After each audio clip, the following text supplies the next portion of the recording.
ए बुहारी कस्तो पत्ता बताएर अनि उज्यालो भएको छ खाइ भएन मम्मी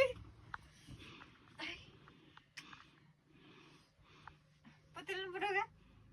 तैँले पो मैले पत्यो नाइ नाइ छिटो उठ्नु भएको थियो र म पत्छु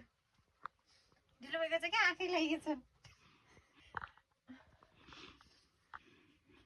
सास मार्नु छैन अझ सासुलाई ढोका पुज्न भन्ने लाज छैन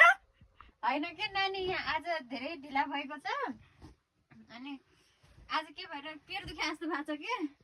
त्यही भएर हो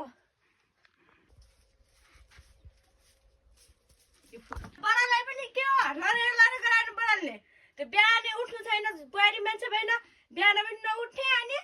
बडाल्न पनि यस्तै लरेर गराउनु बडाल्ने हुन्छ राम्ररी बडाल्नु पर्यो क्या त्यो कसरी पनि गइहाल्छ छैन बडाल्दै त छोकेर कति कराउनु भयो के